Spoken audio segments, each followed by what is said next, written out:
अस्सलाम वालेकुम। मैं सैयद सरवर चिश्ती अजमेर शरीफ से। आज मैं मुसलमानों से दो अहम बातें करना चाहता हूँ।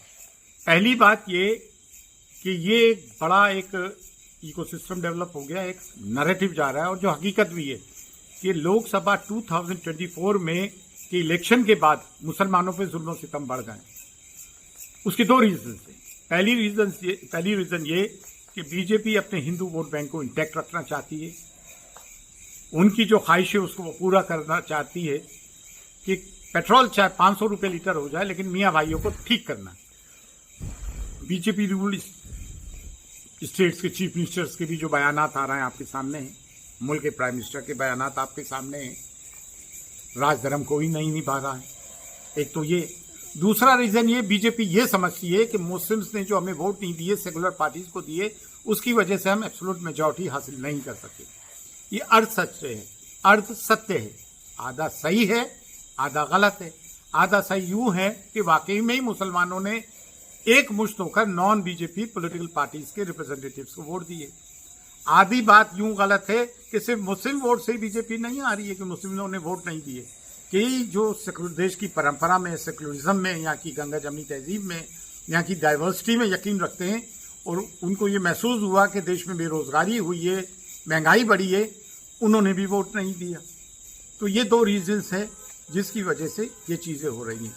और वो पॉलिटिकल पार्टीज जो नॉन बीजेपी पॉलिटिकल पार्टीज हैं, उनके लीडरान मुसलमानों का नाम लेते हुए खौफजदा है। अब हमारी बेचारी वो मोहब्बत की दुकान राहुल गांधी, दूर दूर तक कहीं नजर नहीं आ रहा है। मुलायम सिंह यादव के साहबजादे, वो कहीं नजर नहीं आ रहा है। अच्छा, इसमें जो Muslim member of parliament in political party के, वो उनसे सवाल खड़ा नहीं कर रहे हैं कि मियाँ आप लोग हैं कहाँ? हमने आपको वोट इसलिए दिलवाए थे, या हम मुस्लिम वोट पे एमपी यूं बन गए हैं? तो मुसलमान इनसे सवाल जवाब तो करें। सोशल मीडिया से तो कर रहे हैं, और हम आपके खिलाफ भी हैं। तो भाई, इन 24 एमपीज की जगह तो कोई अपना लीडर ऐसा चुन लो, उसके साथ हो जाओ, चाहे 5 मेंबर ऑफ पार्लियामेंट आए। ये क्या बात है?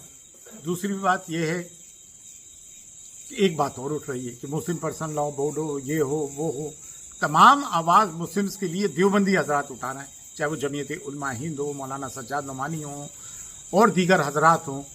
और वली रहमानी के साहबजादगान ने मुंगेर में अभी जीपीसी के मामले को लेकर एंटी वक्फ अमेंडमेंट बिल के खिलाफ एक बहुत बड़ा जम कफीर लोगों को जमा किया। ये लोग फाल हैं,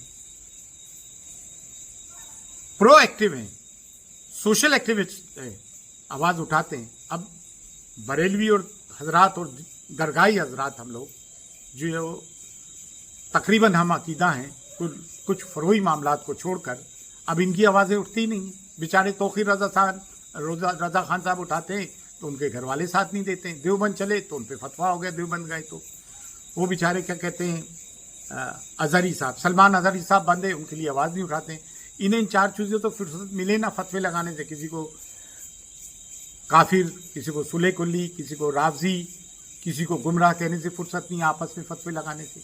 दरगाह के लोग हैं, दरगाह और खानकाहों के, सूफी नाम से जितनी तंजीमें बनी हैं, सज्जादगान के नाम पे, फला नाम पे, डिमगाने के नाम पे, मशाइख नाम पे, वो हुकूमत की चापलूसी में लगे हुए या खामोश हैं। हालांकि हमारा बड़ा मसक्की इख्तिलाफ है देवबंदियों से अकायद को लेकर, लेकिन जो हक है वो तो बोलना पड़ेगा। कॉल स्पेड है स्पेड। आज मुसलमानों के लिए सदा तो यही बुलंद कर रहा है, चाहे मुसलमानों को रॉयड्स की बात, रिहेबिलिटेट करने की बात हो, जो बच्चे हमारे पकड़े गए उनको कोर्ट कचहरी से छुड़ाने की बात हो, जो जमीयत उलमा हिंदी पेश है। हाँ, जमात इस्लामी की आवाज़ सुनाई कमी पड़ रही है, लेकिन बोलना तो पड़ेगा। ये लोग तो काम कर रहे हैं। हालांकि खाजगानी चिश्त के 2 दस्तूरुल अमल हैं। एक तो एक हुकूमत की मुलाजमत नहीं करोगे, और हुकूमत की चापलूसी नहीं करोगे, और ये चापलूसी करते नजर आते हैं। और दूसरी ये कि कोई दारुल इफ्ता का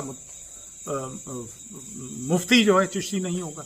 तो ये इसलिए कि मुल्क में मसाकी इख्तलाफ पैदा ना हो, मुल्क की हमाआहंगी और डाइवर्सिटी को अगर प्रमोट किया है तो चिश्ती, सूफी और दीगर जितने भी बुजुर्गान दीन है, वो किसी भी सलासिल के उन्होंने किया है।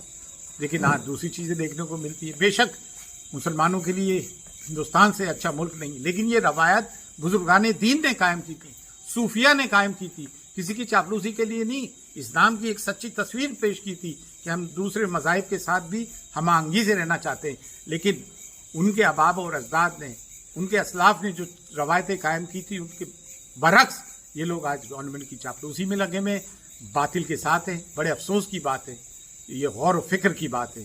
गौर करें मुसलमान, फिक्र करें मुसलमान। फी अमानिल्लाह।